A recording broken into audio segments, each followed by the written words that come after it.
Hi everyone, मैं हूं आप सभी का अपना प्रशांत भैया और लेकर आ गया हूं अगला रैपिड रिवीजन का चैप्टर जो कि है human I and colourful world. ये जो रंगीन दुनिया है जो कि आप अपनी आंखों की मदद से देख पाते हो, देखते हैं आपकी आंख के अंदर क्या है और ये जो दुनिया है वो इतनी रंगीन क्यों है। चलिए आज जानते हैं, बट उससे पहले मैं आपको वन शॉट के अंदर इस टॉपिक को पूरा पढ़ा चुका हूं, बट आज हम कर रहे हैं 15 मिनट के अंदर रैपिड रिवीजन, यानी फटाफट से सारी चीजों को रिवाइज करेंगे। सारे इंपॉर्टेंट टॉपिक, इंपॉर्टेंट क्वेश्चन सब बताता चलूंगा, तो इंपॉर्टेंट वीडियो है, ध्यान से देखना। पहली ये जो चैप्टर स्टार्ट होता है ये स्टार्ट होता है ह्यूमन आई से। ह्यूमन आई का जो डायग्राम है ये बहुत ज्यादा खुद में ही बहुत ज्यादा इंपॉर्टेंट है। अब इस डायग्राम को हम समझते हैं फटाफट से। पहली चीज तो ये डायग्राम तुम्हें याद कर लेना है, बनाने को आ सकता है। अगली चीज, इसके अंदर इसके जो पार्ट्स हैं और उन पार्ट्स के जो फीचर हैं वो भी पूछे जा सकते हैं, तो एक एक करके पार्ट जानते हैं। इमेजिन करो एक लाइट रे आई, सबसे पहले लाइट रे आएगी, ये जो आपको दिख रहा है ना इसको हम बोलते हैं कॉर्निया। क्या बोलते हैं? कॉर्निया। तो सबसे पहले आपकी लाइट रे एंटर करती है कॉर्निया से। तो कॉर्निया क्या होता है, यहाँ पे डेफिनेशन भी लिखी है, आउटर मोस्ट ट्रांसपेरेंट पार्ट। सबसे पहला वाला पार्ट है और इसका मेन काम क्या होता है? रिफ्रैक्शन, यानी लाइट की बेंडिंग को करवाना। ये क्या करवाता है बेटा? लाइट की बेंडिंग को। अब लाइट बेचारी अंदर आई तो उसे फ्लूइड मिला। ये जो आप फ्लूइड देख पा रहे हो ना, इसको हम बोलते हैं क्या? इसको हम बोलते हैं बेटा एक्वस ह्यूमर। क्या बोलते हैं बेटा? Aqueous humour. एक्वस ह्यूमर का मेन काम क्या होता है? ये थोड़े न्यूट्रिएंट्स प्रोवाइड करता है। ठीक है, कहां पर होता है? कॉर्निया और लेंस के बीच में, और न्यूट्रिएंट्स वगैरह प्रोवाइड करता है और इसकी शेप को मेंटेन करता है। अब लाइट अंदर आई, अब उसे यहां पर मिलता है एक दरवाजा, यानी एक छेद, एक होल, और उस होल को हम बोलते हैं क्या? उस होल को हम बेटा बोलते हैं प्यूपिल। और प्यूपिल का बड़ा भाई आइरिस। क्यों बड़ा भाई? कि आइरिस जो है प्यूपिल को कंट्रोल करता है। जैसे आपने देखा होगा, ये जो आपकी आंख का पार्ट होता है ना जिससे आप देख पाते हो, जब लाइट बहुत ज्यादा होती है तो ये जो प्यूपिल होता है ये छोटा सा हो जाता है ना, और जब लाइट कम होती है प्यूपिल बड़ा हो जाता है। क्यों? क्योंकि होता क्या है ना, आइरिस जो है उसकी शेप को, इसके साइज को कंट्रोल करता है। तो याद रखना प्यूपिल का मेन काम क्या है? प्यूपिल का मेन काम आप याद रखना, स्मॉल ओपनिंग जिससे कि लाइट अंदर आएगी। आइरिस क्या करेगा? आइरिस एक टाइप का मस्कुलर टिश्यू है जो कि किसको कंट्रोल करेगा? आपके प्यूपिल को कंट्रोल करेगा। चलिए, अब यहां से लाइट अंदर आ गई, लाइट जैसे ही अंदर आई तो उसे मिल जाएगा लेंस, है ना। कौन सा लेंस है?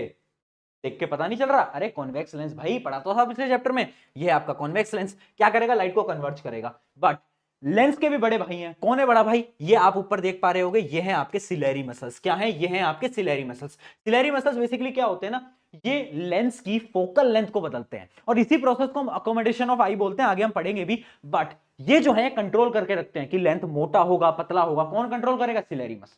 ठीक है, अब यहां से क्या होता है, लाइट जो होती है आपकी रिफ्रैक्ट हो जाती है, और ये जो है रेटिना, यहां पर जाकर आपकी इमेज बनती है। तो याद रखना, इमेज कहां बनती है? रेटिना पे। रेटिना होता क्या है? एक टाइप की रेटिना आपकी स्क्रीन होती है। क्या होती है? एक स्क्रीन होती है जिसपे कि आपकी इमेज बन रही होती है। अब इसके पास दो टाइप के सेल होते हैं, एक सेल होते हैं रॉड और एक होते हैं कॉन्स। रॉड क्या काम करते हैं? रॉड का मेन काम होता है लाइट की इंटेंसिटी को पहचानना, यानी लाइट कम है ज्यादा है कैसे पता चलेगा? रॉड सेल की मदद से। उसके बाद कॉन्स, कॉन्स क्या करते हैं? कॉन्स ये बताते हैं कि कलर कैसा है। इसलिए कुछ लोग कलर ब्लाइंड होते हैं। पता है क्यों होते हैं? क्योंकि उनके जो रेटिना है ना उसपे कौन सेल कम होते हैं, इस वजह से उन्हें कुछ कुछ कलर नहीं दिख पाते। ठीक है, तो यहां तक आपको समझ आ गया। अब ये जो इमेज बनती है ना बेटा, याद रखना है, पता है कैसी बनती है? उल्टी बनती है, क्योंकि हमने कॉन्वेक्स लेंस की प्रॉपर्टी पढ़ी थी, रियल और इन्वर्टेड। बहुत बढ़िया। तो यानी ये उल्टी बनती है। अब ये उल्टी बनती है ना, तो पता है क्या होता है?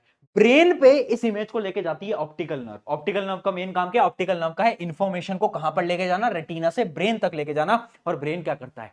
ब्रेन जो है वो इमेज को सीधी करता है, समझता है, और आपको दिखने लगती हैं वो इमेजेस। ठीक है, अब इनके बीच में भी एक फ्लूइड होता है। ये जो फ्लूइड देख रहे हो इसको हम बोलते हैं विट्रस ह्यूमर। विट्रस ह्यूमर का मेन काम क्या होता है? मेन काम होता है इसका न्यूट्रिएंट्स देना, उसके साथ साथ आई शेप को मेंटेन करना। अच्छा, एक पार्ट और रह गया जिसको हम बोलते हैं स्केलेरा। क्या बोलते हैं? स्केलेरा। स्केलेरा क्या होता है? जो आउटर कवरिंग आप देख पाते हो आंख के अंदर, व्हाइट कलर की जो आउटर कवरिंग होती है, टफ कवरिंग जो होती है, इसका मेन काम होता है प्रोटेक्शन देना, आंख को बचा के रखना। ठीक है, तो स्क्लेरा का मेन काम होता है प्रोटेक्शन देना। तो ये हो गई आपकी पूरी की पूरी आई। अब हम बढ़ रहे हैं अगले टॉपिक की तरफ जो कि अकोमोडेशन ऑफ आई। यानी ये क्या प्रोसेस है? पावर ऑफ अकोमोडेशन होता क्या है? देखो, it is a ability of eye, मतलब ये आई की एक ऐसी एबिलिटी है जिसकी मदद से वो जो आई का लेंस है ना वो अपनी फोकल लेंथ बदल लेता है। किसकी मदद से बदलता है? सिलेरी मसल्स की मदद से बदलता है। और इसी प्रोसेस को बोलते हैं एकोमोडेशन ऑफ आई। और ये सवाल बार बार पूछा जाता है, पावर ऑफ एकोमोडेशन क्या होता है, एकोमोडेशन ऑफ आई क्या होता है, बार बार पूछा गया है। तो समझ लेना ये डेफिनेशन आपके लिए बहुत ज्यादा इंपॉर्टेंट है। नोट्स आपको डिस्क्रिप्शन में मिल जाएंगे, फटाफट से डाउनलोड कर लेना, बट पहले लेक्चर देख लो। अगला पॉइंट, दो प्रकार के पॉइंट होते हैं, near point, far point. Far point तुम कितनी दूर तक देख सकते हो? भैया हम तो चांद सितारे सब देख सकते हैं, तभी तो गाने बने तेरे लिए चांद सितारे तोड़ लाऊंगा, यानी हम इनफाइनाइट तक देख सकते हैं। तो हमारा फार पॉइंट क्या होगा? मैक्सिमम पॉइंट है इनफाइनाइट। नियर पॉइंट क्या है? कितनी पास तक देख सकते हो? आप थोड़ा पास लाओगे तो आप चीजों को ब्लर देख पाओगे, अच्छे से नहीं देख पाओगे। तो नॉर्मली ह्यूमन का नियर पॉइंट होता है 25 सेंटीमीटर। तो बेसिकली नियर पॉइंट क्या होता है? Minimum distance of clear vision, कितने पास तक हम क्लियरली देख सकते हैं उसको हम बोलते हैं नियर पॉइंट। अब समझना मेरी बात, ये पावर ऑफ अकोमोडेशन होता कैसे? इमेजिन करो तुम्हें किसी चीज को देखना जो कि बहुत दूर है। इमेजिन करो तुम किसी ऐसी चीज को देख रहे हो जो कि बहुत ज्यादा दूर है, आप यहां पर देख सकते हो। अब कोई चीज अगर बहुत दूर है ना, तो पता है आपका सिलेरी मसल क्या करेगा? सिलेरी मसल रिलैक्स करेगा और जो लेंस है ना आपका वो ऐसे पतला हो जाएगा। और लेंस जैसे ही पतला होगा तो क्या होगा? आपकी इमेज जो है वो कहां पर? रेटिना पे बनना स्टार्ट हो जाएगी। अब इमेजिन करो अचानक से तुम किसी चीज को पास में लिया है। अब जब तुम पास में लिया है तो पता क्या करेगा? सिलेरी मसल कॉन्ट्रैक्ट होगा और वो क्या करेगा? आपके लेंस को थिक बना देगा। जैसे कि उससे क्या होगा? आपकी जो लाइट की जो इमेज है वो कहां पर बनने लगेगी? रेटिना पे बनने लगेगी।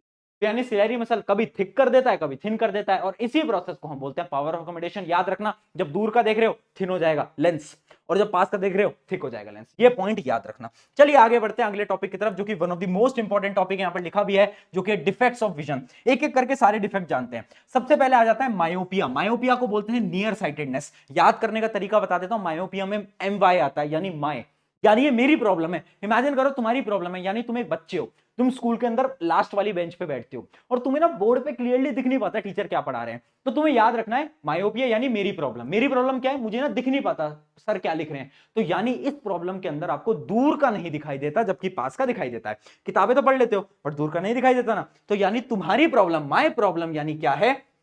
मायोपिया। इस प्रॉब्लम में क्या होता है? आपको पास की चीजें तो दिख जाती हैं बट दूर की चीजें नहीं दिख पाती। ठीक है, अब ये प्रॉब्लम होती क्यों है? और यही सवाल आएगा कि मायोपिया क्या होता है और मायोपिया का रीजन क्या है और उसका सोल्यूशन क्या है। तो सबसे पहले जानते हैं इसके कॉजेस क्या है। पहला कॉज होता है excessive curvature of eye lens. यानी समझना, इसमें क्या होता है ना, इसमें कभी कभार आपका जो आई लेंस होता है ना वो बहुत ज्यादा कर्वेचर में आ जाता है, जिससे कि जो आपकी इमेज है ना वो रेटिना पे नहीं बन पाती, रेटिना से पहले बनती है। मान लो ये रेटिना है और इमेज बन रही है यहां पर, इस जगह पर। इस वजह से क्या होता है, कभी कभार इमेज रेटिना पे नहीं बनती तो आपको नहीं दिखता। उसके साथ साथ अलोंगेशन ऑफ आईबॉल, कभी कभार आपकी जो आईबॉल है वो क्या हो जाती है? लंबी हो जाती है। अब लंबी हो जाती है तो रेटिना पे इमेज नहीं बन पाती। अगला देखते हैं करेक्शन। करेक्शन याद रखना, यहां पर लगता है कॉनकेव लेंस, और इसका एक डायग्राम है, अभी मैं आपको डायग्राम दिखा देता हूं, वो बहुत ज्यादा इंपॉर्टेंट है। हम कॉनकेव लेंस को लगाते हैं। कॉनकेव लेंस याद रखना इस प्रकार से होता है। कॉनकेव लेंस को लगाते हैं जिसकी मदद से इसका करेक्शन हो जाता है। अब मैं आपको दिखाता हूं इसका पहले डायग्राम, क्योंकि जो डायग्राम्स है ना वो बहुत ज्यादा इंपॉर्टेंट है। एक मिनट में आपको डायग्राम दिखाता हूं। देखो सबसे पहले देखते हैं हम किसका, सबसे पहले हम देखते हैं मायोपिया का। मायोपिया का आप डायग्राम देखो। मायोपिया में हो क्या रहा है ना, जब दूर से इमेज आ रही है तो वो ना बन नहीं पा रही रेटिना पे। तो हमने दिमाग लगाया और हमने बोला कि अरे कॉनकेव लेंस लगा देते हैं। कॉनकेव लेंस जैसे ही लगाया, ये डायग्राम इंपॉर्टेंट है, जैसे ही लगाया रेटिना पे इमेज बनने लग गई। तो याद रखना विद डायग्राम क्वेश्चन पूछा जाएगा, मायोपिया और उसका करेक्शन। करेक्शन कैसे है? Concave lens. अब बात करते हैं दूसरी प्रॉब्लम की, जो कि है हाइपरमेट्रोपिया। हाइपरमेट्रोपिया में क्या होता है? दूर का, है ना, यानी इसको हम क्या बोलते हैं? इसका एक शॉर्ट नेम है, निकनेम है, क्या है? फार साइटेडनेस। अब देखो मायोपिया में तो मेरी प्रॉब्लम थी, मुझे दूर का नहीं दिखता। हाइपरमेट्रोपिया जस्ट अपोजिट है, जिसमें मुझे पास का नहीं दिखता, दूर का दिख जाता है। ठीक है, ये आपके पेरेंट्स को मेजरली हो रही होती है। तो इसमें क्या होता है? आपको पास का नहीं दिखता, दूर का तो दिख जाता है। अब इसके रीजन क्या है? इसके रीजन है focal length of the eye lens is too long. कभी कभार क्या होता है, जो फोकल लेंथ होती है ना लेंस की, वो लंबी होती है, तो जो इमेज बनती है ना वो पीछे बनती है रेटिना के। ये रेटिना है और इमेज जाके बन रही है यहां पर। ठीक है, तो ये होता है। दूसरा क्या है? Eyeball is too short. कभी कभार आई बॉल छोटी रह जाती है, तब भी होता है। अब इसका सोल्यूशन क्या है? यहां पर दूसरा लेंस लगा देंगे, जो कि है कॉन्वेक्स लेंस। कॉन्वेक्स लेंस यहां पर लगा देंगे, इस प्रॉब्लम का भी सोल्यूशन हो जाएगा। इसका डायग्राम भी इंपॉर्टेंट है, तो प्लीज इसका डायग्राम भी देख लो फटाफट से, कि जब भी कोई चीज पास आती है तो उसमें लाइट रेज आती हैं। अब क्या हो रहा है ना, कि जो हमारा लेंस है उससे ना इमेज पीछे बन रही है रेटिना के, ये प्रॉब्लम है। हमने क्या करा, बाहर एक कॉन्वेक्स लेंस लगा दिया तो इमेज एकदम सही बनने लग गई। कहां पर बनने लग गई? हमारी रेटिना पे। Problem solve. तो ये डायग्राम जो थे बहुत ज्यादा इंपॉर्टेंट थे। ठीक है, अब अगली प्रॉब्लम की तरफ बढ़ते हैं, जो कि है आपका प्रेस बायोपिया। क्या है? प्रेस बायोपिया। प्रेस बायोपिया में क्या होती है? एक टाइप की ऐसी प्रॉब्लम जिसके अंदर मायोपिया भी है, हाइपरमेट्रोपिया भी है, यानी पास का भी नहीं दिखता, दूर का भी नहीं दिखता। बेसिकली ओल्ड एज में जाकर होता है। रीजन क्या है इसका? मेन रीजन क्या होता है? इसका मेन रीजन होता है वीकनिंग ऑफ सिलेरी मसल्स। यानी सिलेरी मसल्स टाइम के साथ क्या होता है, जब आप बुजुर्ग होते जाते हो वीक हो जाते हैं। अब जैसे ही वो वीक हुए तो वो अपनी ना पावर को बदल नहीं पाते। लेंस है, सिलेरी मसल वीक हो गया, क्या वो लेंस की बदल पाएगा? लेंस को मोटा और पतला कर पाएगा? नहीं कर पाता। इस वजह से आप देख नहीं पाते। सोल्यूशन क्या है? Bifocal lens. बाईफोकल लेंस क्या होते हैं? जिसके अंदर कॉनकेव लेंस भी होता है, कॉन्वेक्स लेंस भी होता है, दोनों को डाल देते हैं। इसके अंदर कोई डायग्राम इंपॉर्टेंट नहीं है, बस करेक्शन याद रखना, जो कि होता है बाईफोकल लेंस, जिसके अंदर कॉनकेव कॉन्वेक्स दोनों होता है। अगली प्रॉब्लम देखते हैं। अगली प्रॉब्लम आपकी आ जाती है एस्टिग्मेटिज्म। एस्टिग्मेटिज्म में क्या होता है, आपको हॉरिजॉन्टल और वर्टिकल लाइंस एक तरीके से नहीं दिख पाती, यानी cannot focus on both horizontal and vertical lines. उस प्रॉब्लम को हम बोलते हैं एस्टिग्मेटिज्म। इसका सोल्यूशन क्या है, इसका सोल्यूशन होता है सिलेंड्रिकल लेंसेज। कुछ ऐसे लेंसेज आते हैं जिनकी मदद से आप चीजों पे कंसंट्रेट कर पाते हो। अच्छा, इसके अलावा एक प्रॉब्लम और बच गई, जिसको हम बोलते हैं क्या, जिसको हम बोलते हैं बेटा कैटरेक्ट। कैटरेक्ट एक ऐसी बीमारी है ना जिसके अंदर क्या होता है ना, आपका जो लेंस होता है वो क्लाउडी हो जाता है। क्लाउडी समझते हो, यानी उसके ऊपर प्रोटीन जम जाता है ना। पहले आपका लेंस ऐसे था, अब वो थोड़ा क्लाउडी हो जाता है, व्हाइट कलर का हो जाता है, उस पर प्रोटीन जम जाता है। ठीक है, क्यों होता है ये, बेसिकली इसके बहुत सारे रीजन होते हैं। एज रिलेटेड होता है या फिर वीकनिंग ऑफ मसल होता है। इससे क्या होता है ना, आपकी लाइट पूरी तरीके से पास नहीं कर पाती। इसका सोल्यूशन क्या है, इसका सोल्यूशन है सर्जरी। इसको हिंदी में मोतियाबिंद भी बोलते हैं, वही होता है आपका कैटरेक्ट। याद रखें कैटरेक्ट भी। चलिए, तो डायग्राम वगैरह मैंने आपको सारे बता दिए। अब एक सवाल आया है कि हमारी आंखें सामने क्यों है ना, पीछे क्यों नहीं है। सामने इसलिए ताकि हम वाइडर व्यू को देख पाए। तो यहां पर लिखा है advantages of I having in front face, क्योंकि हम बहुत दूर का देख पाते हैं, ऐसे भी देख पाएंगे, ऐसे भी देख पाएंगे, हम वाइडर देख पाएंगे। ठीक है, और हम दूर से चीजों को देख पाएंगे, इस वजह से हमारी आंखें जो है फ्रंट फेस के ऊपर हैं। चलिए आगे बढ़ जाते हैं। अब हम स्टार्ट करते हैं। ये हमारे आई का पोर्शन हो गया, हम कलरफुल वर्ल्ड की तरफ बढ़ रहे हैं। ध्यान से सुनते चलो। कलरफुल वर्ल्ड को हम स्टार्ट करते हैं, उससे पहले इतना जान लो, बहुत टाइप की क्या होती हैं, रेज होती हैं। जैसे कि आप तो कुछ कलर्स को देख पाते हो ना, पर ऐसे भी बहुत सारी रेडिएशन है जो कि आप देख नहीं सकते। जैसे कि कुछ होती हैं gamma rays, X rays, ultraviolet ray, फिर आती हैं विजिबल रेस जो कि तुम देख सकते हो। उसके बाद रेडार, एफएम, बहुत सारी ऐसी रेज हैं जो कि तुम कभी नहीं देख पाओगे। ठीक है, तो जो विजिबल रेज होती है ना, उनकी वेवलेंथ होती है बेसिकली 380 नैनोमीटर से कितना 700 नैनोमीटर तक। ये बेसिकली क्या है, ये वेवलेंथ है। जस्ट आपको नॉलेज के लिए बता रहा हूं विजिबल लाइट की वेवलेंथ क्या होती है। ठीक है, अब ये मैंने आपको इसलिए बताया क्योंकि अब आ जाता है प्रिज्म। और ये जो डायग्राम है प्रिज्म का, ये बेटा बहुत ज्यादा इंपॉर्टेंट है। अब समझना प्रिज्म होता क्या है। प्रिज्म एक टाइप का ऐसे ट्राइंगल ग्लास का एक वो होता है। अब इसमें क्या होता है ना, इसके आप देख सकते हो एक एंगल होता है, एंगल ऑफ प्रिज्म। बेसिकली ये हमेशा 60 डिग्री होता है। ठीक है, अब क्या होता है, यहां पर ना 2 बार रिफ्रैक्शन होता है। बहुत इंपॉर्टेंट डायग्राम है, देखो। एक बार लाइट आई, लाइट आई, लाइट आई, लाइट आई। अब क्या हुआ, ये रेयरर था, ये डेंसर था। जब भी रेयर टू डेंसर जाती है टूवर्ड्स द नॉर्मल, बहुत बढ़िया, तुम्हें लाइट का कॉन्सेप्ट याद है, तो ये बेंड कर जाती है। अब यहां पर डेंसर है, यहां पर रेयर है, तो ये अवे फ्रॉम नॉर्मल जाती है, तो वापस से बेंड कर जाती है। तो यानी एक प्रिज्म के अंदर एक जब लाइट जाती है तो 2 बार क्या करती है, 2 बार अपने रास्तों को बदलती है। ठीक है, ये डायग्राम इंपॉर्टेंट है, एंगल ऑफ प्रिज्म इंपॉर्टेंट है। उसके अलावा कुछ और एंगल्स में इंपॉर्टेंट है, जैसे कि एक एंगल होता है जिस एंगल वो बाहर जाती है, उसको हम बोलते हैं ई, यानी एंगल ऑफ इमरजेंस, जिससे बाहर जाती है, इमरजेंट एंगल बोलते हैं या फिर एंगल ऑफ इमरजेंस। अब एक और एंगल इंपॉर्टेंट है जिसको हम बोलते हैं एंगल ऑफ डेविएशन।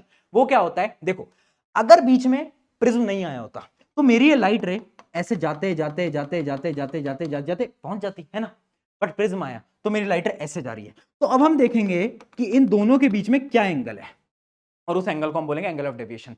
यानी जिस रास्ते पे लाइट जा सकती थी बट लाइट अपने रास्ते से डेविएट हो गई, इस वजह से इसको हम बोलते हैं एंगल ऑफ डेविएशन। बार बार ये डायग्राम बनाने को आता है और बोलते हैं कि एंगल ऑफ डेविएशन क्या होता है। तो याद रखना, angle between incident and emergent ray. Incident ray ये वाली, इमरजेंट रे ये वाली, इन दोनों के बीच का जो एंगल है उसको हम क्या बोलते हैं, उसको हम बोलते हैं आपका एंगल ऑफ डेविएशन। याद रखना। चलिए अगले कॉन्सेप्ट की तरफ बढ़ते हैं जो कि है डिस्पर्जन ऑफ लाइट। अब देखो, एक कॉन्सेप्ट होता है जिसमें कि आपकी व्हाइट लाइट 7 अलग अलग रंग में टूट जाती है। आपको याद होगा, splitting of light into 7 colour is known as dispersion of light. ठीक है, उसी प्रोसेस को हम बोलते हैं डिस्पर्जन ऑफ लाइट। अगर मैं एक व्हाइट लाइट को प्रिज्म से निकालूं तो अलग अलग 7 रंग के अंदर टूट जाएगा, है ना। और वो जो 7 रंग होगा उसको कलेक्टिवली मैं क्या बोलूंगा, स्पेक्ट्रम बोलूंगा। स्पेक्ट्रम क्या होता है, बैंड ऑफ 7 कलर। ठीक है, अब यहां पर ये जो डायग्राम है ना बेटा, ये बड़ा इंपॉर्टेंट है। और याद करने के लिए मैं आपको एक ट्रिक बता देता हूं। कलर को याद करने के लिए क्या ट्रिक है, नीचे से स्टार्ट करना और लिखना स्टार्ट करना, नीचे से स्टार्ट करना और लिखना स्टार्ट करना। VIB विबग्योर, है ना, VIBGGYOR। यानी सबसे नीचे होगा वॉयलेट, फिर इंडिगो, फिर ब्लू, फिर ग्रीन, फिर येलो, फिर ऑरेंज, फिर रेड।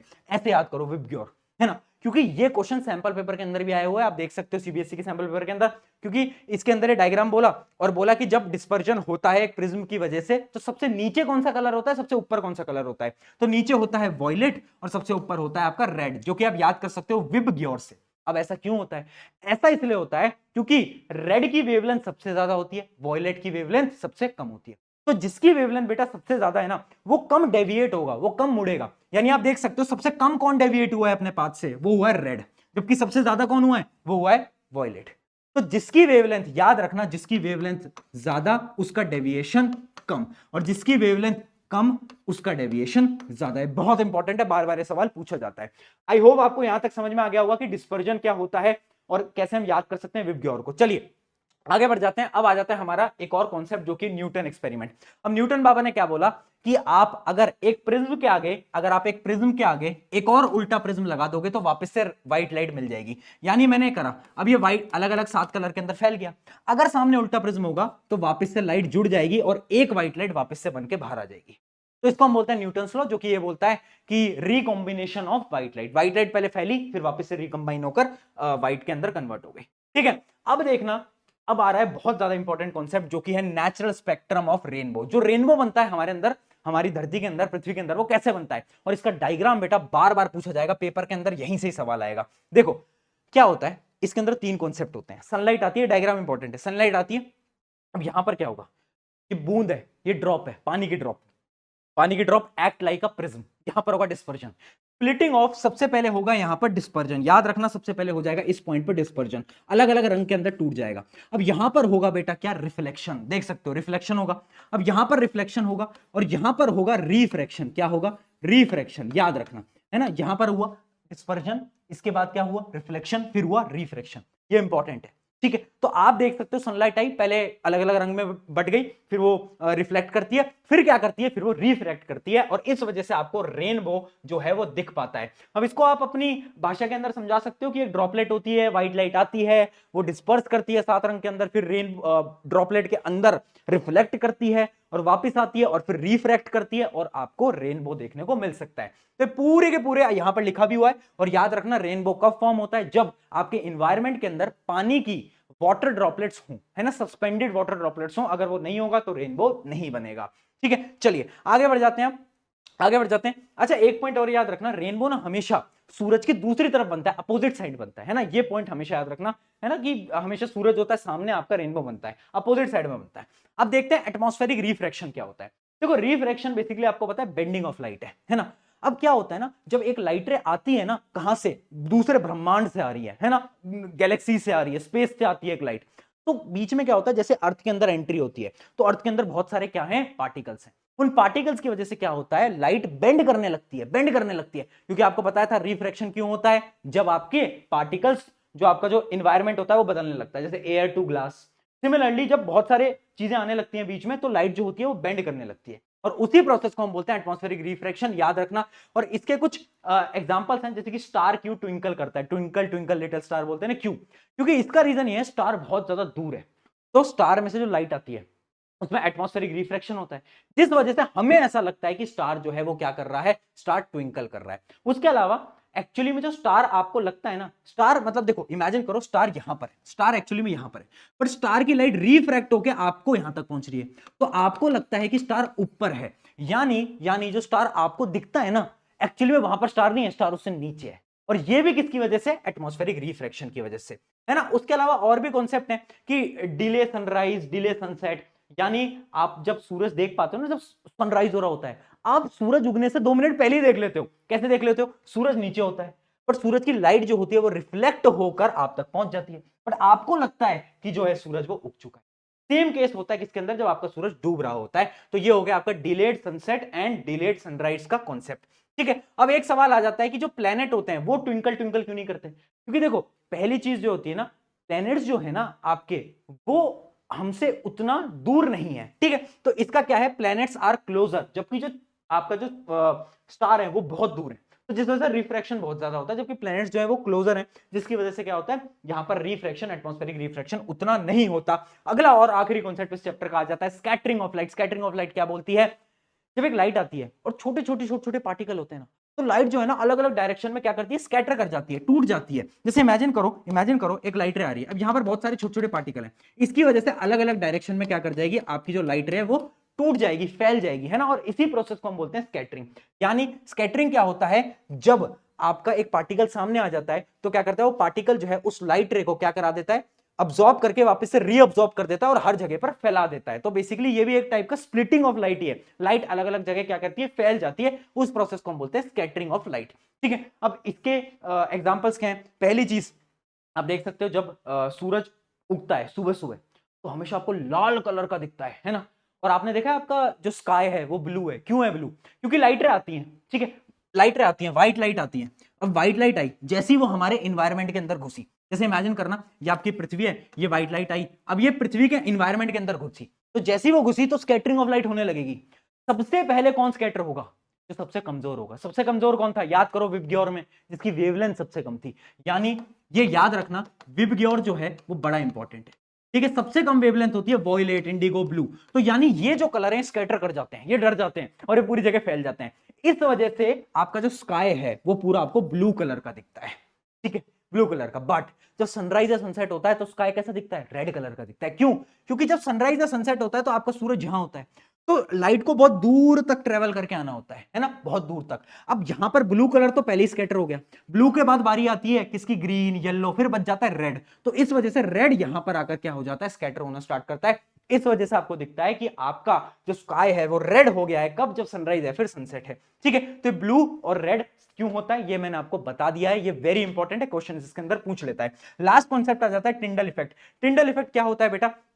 समझ लो, बेसिकली आपने देखा होगा, अगर आप एक मिक्सचर बनाओगे, है ना, कोई मिक्सचर बनाओगे, आपने 9th क्लास के अंदर एक्सपेरिमेंट भी करा होगा, उसमें से लाइट रे पास करोगे तो आपको उसमें से लाइट की जो पाथ है वो दिखने लगता है, और उसी को हम बोलते हैं टिंडल इफेक्ट। यानी light scatter when it strikes the particle in colloid. जब हम कोलाइड सोल्यूशन बनाते हैं और उसमें से हम लाइट को पास करते हैं तो लाइट के पाथ को हम देख पाते हैं, है ना। आप देख पाते होगे जब आप जंगलों में जाओगे तो उसमें से जो सूरज की जो रोशनी का पाथ है वो दिख पाता है। क्यों? क्योंकि वहां पे बहुत सारे पार्टिकल्स हैं जिनकी मदद से क्या हो रहा है? स्कैटरिंग हो रही है लाइट की, इस वजह से मुझे वो लाइट एग्जैक्टली देख पा रहा हूं मैं। और उसी प्रोसेस को बोलते हैं क्या? उसी इफेक्ट को हम बोलते हैं क्या? Tyndall effect. आई होप यहां तक ये सारी की सारी चीजें समझ आ गई होंगी। यहां पर हो जाता है आपका चैप्टर पूरा का पूरा खत्म। अब आपको एक क्वेश्चंस, दो क्वेश्चंस हैं, कमेंट में बताना है। पहला है ये, आप फटाफट से देखो आंसर दो, और दूसरा जो आपका क्वेश्चन है वो है ये, which phenomena is responsible for twinkling of light. बताओ किसकी वजह से twinkle twinkle little star. Take care, love you all. अगला चैप्टर किसका चाहिए कमेंट में जरूर बताना।